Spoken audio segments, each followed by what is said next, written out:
ಸಚಿವ ಜಮೀರ್ ಅಹಮದ್ ವಿರುದ್ಧವೂ ಕೂಡ ವಿಜಯೇಂದ್ರ ಗುಡುಗಿದ್ದಾರೆ. ಬೇಜವಾಬ್ದಾರಿ ಹೇಳಿಕೆ ಕೊಡ್ತಾ ಇರೋದು ಅಕ್ಷಮ್ಯ ಅಪರಾಧ. ಈ ರೀತಿಯ ಹೇಳಿಕೆಗಳನ್ನ ಕೊಡಬಾರದು. ಸಚಿವ ಸ್ಥಾನದಲ್ಲಿ ಉಳಿಸ್ಕೋಬೇಕಾ, ಸಿಎಂ ನಿರ್ಧಾರ ಮಾಡಲಿ. ನಿಮ್ಮ ಯೋಗ್ಯತೆಗೆ ಅಭಿವೃದ್ಧಿ ಕೆಲಸ ಮಾಡೋದಕ್ಕಾಗ್ತಾ ಇಲ್ಲ, ಆದರೆ ಬೇಕಾಬಿಟ್ಟಿಯಾಗಿ ಹೇಳಿಕೆಗಳನ್ನ ಕೊಡ್ಕೊಂಡು ಓಡಾಡ್ತೀರಾ. ಇಂಥ ಹೇಳಿಕೆ ನೀಡಿ ನೀವು ಜನರಿಗೆ ಯಾವ ಸಂದೇಶವನ್ನ ಕೊಡೋದಕ್ಕೆ ಹೊರಟಿದ್ದೀರಿ?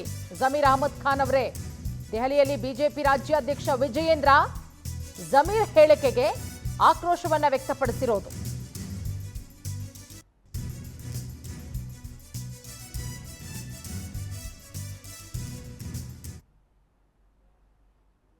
ಹೇಳಿಕೆ ಅದನ್ನ ನಾನು ಇವತ್ತು ಜಮೀರ್ ಅಹಮದ್ ಅವ್ರನ್ನ ಕೇಳ್ತಕ್ಕಂಥದ್ದು.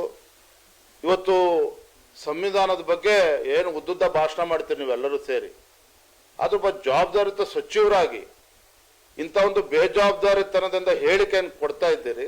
ಇದು ಅಕ್ಷಮ್ಯ ಅಪರಾಧ. ಇದು ಅವ್ರನ್ನ ಜಮೀರ್ ಅಹಮದನ್ನ ಮಂತ್ರಿಮಂಡಲದಲ್ಲಿ ಇಟ್ಕೋಬೇಕಾ, ಕಿವಿ ಹಿಂಡಬೇಕಾ, ಅದು ಮಾನ್ಯ ಸಿದ್ದರಾಮಯ್ಯನವ್ರು ತೀರ್ಮಾನ ಮಾಡಬೇಕು. ಆದ್ರೆ ಈ ರೀತಿ ಹೇಳಿಕೆಗಳನ್ನ ಕೊಟ್ಟು ರಾಜ್ಯದ ಜನರಿಗೆ ಏನು ಸಂದೇಶ ನೀವು ಕೊಡ್ತಾ ಇದ್ದೀರಾ? ಹಾಗಾದ್ರೆ ನಿಮ್ಮ ಯೋಗ್ಯತೆಗೆ ಒಳ್ಳೆ ಅಭಿವೃದ್ಧಿ ಕೆಲಸ ಮಾಡೋದಕ್ಕಾಗ್ತಾ ಇಲ್ಲ. ಅದನ್ನ ನಾನು ಇವತ್ತು ಜಮೀರ್ ಅಹಮದ್ ಅವ್ರನ್ನ ಕೇಳ್ತಕ್ಕಂಥದ್ದು. ಇವತ್ತು ಸಂವಿಧಾನದ ಬಗ್ಗೆ ಏನು ಉದ್ದುದ್ದ ಭಾಷಣ ಮಾಡ್ತೀರಿ ನೀವೆಲ್ಲರೂ ಸೇರಿ, ಅದ್ರ ಬಗ್ಗೆ ಜವಾಬ್ದಾರಿತ ಸಚಿವರಾಗಿ ಇಂಥ ಒಂದು ಬೇಜವಾಬ್ದಾರಿತನದಿಂದ ಹೇಳಿಕೆಯನ್ನು ಕೊಡ್ತಾ ಇದ್ದೀರಿ.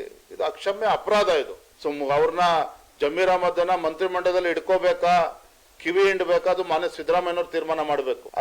ಆದ್ರೆ ಈ ರೀತಿ ಹೇಳಿಕೆಗಳನ್ನ ಕೊಟ್ಟು ರಾಜ್ಯದ ಜನರಿಗೆ ಏನು ಸಂದೇಶ ನೀವು ಕೊಡ್ತಾ ಇದ್ದೀರಾ? ಹಾಗಾದ್ರೆ ನಿಮ್ಮ ಯೋಗ್ಯತೆಗೆ ಒಳ್ಳೆ ಅಭಿವೃದ್ಧಿ ಕೆಲಸ ಮಾಡೋದಕ್ಕಾಗ ಬಗ್ಗೆ ಮತ್ತಷ್ಟು ಮಾಹಿತಿ ಕೊಡ್ತಾರೆ ನಮ್ಮ ನವದೆಹಲಿಯ ಪ್ರತಿನಿಧಿ ಸಂತೋಷ್ ಹೊಸಹಳ್ಳಿ. ನಮ್ಮ ಜೊತೆಗೆ ನೇರ ಸಂಪರ್ಕಕ್ಕೆ ಜಾಯ್ನ್ ಆಗಿದ್ದಾರೆ. ಸಂತೋಷ, ಬಿಜೆಪಿ ರಾಜ್ಯಾಧ್ಯಕ್ಷರಾದ ವಿಜಯೇಂದ್ರ ಅವರು ರಾಜ್ಯ ಸರ್ಕಾರದ ವಿರುದ್ಧ ಗುಡುಗಿದ್ದಾರೆ. ಒಂದಷ್ಟು ವಿಚಾರಗಳನ್ನ ಮುಂದಿಟ್ಕೊಂಡು, ಯಾವೆಲ್ಲ ವಿಚಾರಗಳನ್ನ ಮುಂದಿಟ್ಕೊಂಡು ಗುಡುಗಿದ್ರು, ಯಾವ ರೀತಿ ಚಾಟಿ ಬೀಸಿದ್ರು ರಾಜ್ಯ ಸರ್ಕಾರಕ್ಕೆ?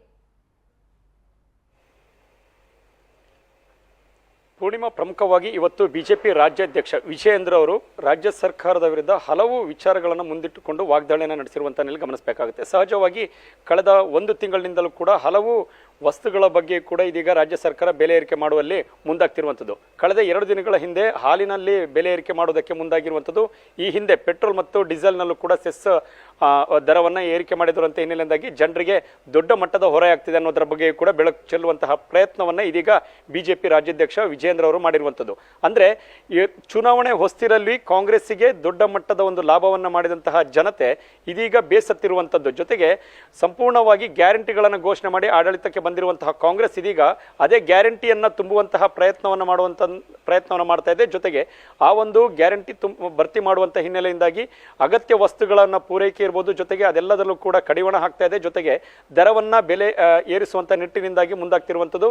ಜನರಿಗೆ ದಿನದಿಂದ ದಿನಕ್ಕೆ ಹೊರೆಯಾಗುವಂತೆ ನಿಟ್ಟಿನಿಂದಾಗಿ ಕೆಲಸಗಳನ್ನು ಮಾಡ್ತಾ ಇದೆ. ಜೊತೆಗೆ ಸರ್ಕಾರ ತಮ್ಮ ವಿಶ್ವಾಸವನ್ನು ಜನರಿಂದ ಕಳೆದುಕೊಳ್ತಾ ಇದ್ದೇವೆ, ಈ ರೀತಿಯಾದಂಥ ಆರೋಪಗಳನ್ನು ಇದೀಗ ರಾಜ್ಯ ಸರ್ಕಾರದ ವಿರುದ್ಧ ಬಿಜೆಪಿ ರಾಜ್ಯಾಧ್ಯಕ್ಷ ವಿಜಯೇಂದ್ರ ಮಾಡ್ತಿರುವಂಥದ್ದು. ಇದೇ ಮುಂದುವರಿದ ಭಾಗವಾಗಿ ಮತ್ತೆ 2 ಪ್ರಕರಣಗಳ ಬಗ್ಗೆ ಕೂಡ ಇದೀಗ ಉಲ್ಲೇಖ ಮಾಡೋದಕ್ಕೆ ಮುಂದಾಗಿರುವಂಥದ್ದು.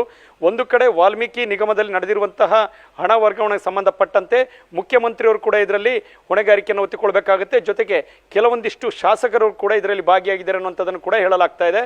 ಈ ನಿಟ್ಟಿನಿಂದಾಗಿ ಅವರ ವಿರುದ್ಧವೂ ಕೂಡ ಕೆಲವೊಂದಿಷ್ಟು ಕ್ರಮಗಳನ್ನು ತೆಗೆದುಕೊಳ್ಬೇಕಾಗುತ್ತೆ. ಕೇವಲ ನಾಗೇಂದ್ರ ಅವರ ರಾಜೀನಾಮೆ ಮಾತ್ರವಲ್ಲ, ಉಳಿದಂತೆ ಶಾಸಕರು ಕೂಡ ಇದರಲ್ಲಿ ಭಾಗಿಯಾಗಿರುವಂಥದ್ರ ಬಗ್ಗೆ ಕೂಡ ಮಾಹಿತಿಗಳಿದೆ. ಅವರ ವಿರುದ್ಧವೂ ಕ್ರಮ ತೆಗೆದುಕೊಳ್ಬೇಕಾಗುತ್ತೆ. ಇನ್ನು ಮುಖ್ಯಮಂತ್ರಿಯವರು ಸ್ವತಃ ಹಣಕಾಸು ಸಚಿವರಾಗಿದ್ದಾರೆ. ಈ ನಿಟ್ಟಿನಿಂದಾಗಿ ಅವರು ಇದರ ಒಂದು ತನಿಖೆಯನ್ನು SITಗೆ ಹೊರಿಸಿದ್ದಾರೆ. ಆದರೆ ಇದರಲ್ಲಿ ಎಷ್ಟರ ಮಟ್ಟಿಗೆ ಸತ್ಯ ಹೊರಗೆ ಬೀಳುತ್ತೆ ಅನ್ನೋದರ ಬಗ್ಗೆ ಹಲವು ಅನುಮಾನಗಳಿದೆ ಅನ್ನುವಂಥದ್ದನ್ನು ಕೂಡ ಇವತ್ತು ಪ್ರಶ್ನೆಯನ್ನು ಮಾಡಿರುವಂಥದ್ದು. ಇನ್ನು ಉಳಿದಂತೆ ಜಮೀರ್ ಅಹಮದ್ ಖಾನ್ ಅವರು ಕೊಟ್ಟಿರುವಂಥ ಒಂದು ಹೇಳಿಕೆ ಏನಿದೆ ಅಂದರೆ, ಬೀದರ್ನಲ್ಲಿ ಕೇವಲ ಹಿಂದೂಗಳು ಮಾತ್ರ ಮತ ಹಾಕಿರೋದಲ್ಲ, ಮುಸ್ಲಿಮರು ಕೂಡ ಮತ ಹಾಕಿರೋದ್ರಿಂದ ಅಭ್ಯರ್ಥಿ ಗೆದ್ದಿದ್ದಾರೆ. ಈ ನಿಟ್ಟಿನಿಂದಾಗಿ ಹೆಚ್ಚಿನ ಒಂದು ಒಲವನ್ನು ಮುಸ್ಲಿಂ ಪರವಾಗಿ ಕೊಡಬೇಕು ಅನ್ನುವಂಥ ನಿಟ್ಟಿನಿಂದಾಗಿ ಎತ್ತಿರುವಂತಹ ಧ್ವನಿ ಏನಿದೆ, ಸಾಕಷ್ಟು ಪ್ರಶ್ನೆಗಳು ಜೊತೆಗೆ ಸಾಕಷ್ಟು ವಾದ ಪ್ರತಿವಾದಗಳಿಗೆ ಇದೀಗ ಈ ಹೇಳಿಕೆ ಕೂಡ ಕಾರಣವಾಗ್ತಿದೆ. ಪೂರ್ಣಿಮಾ.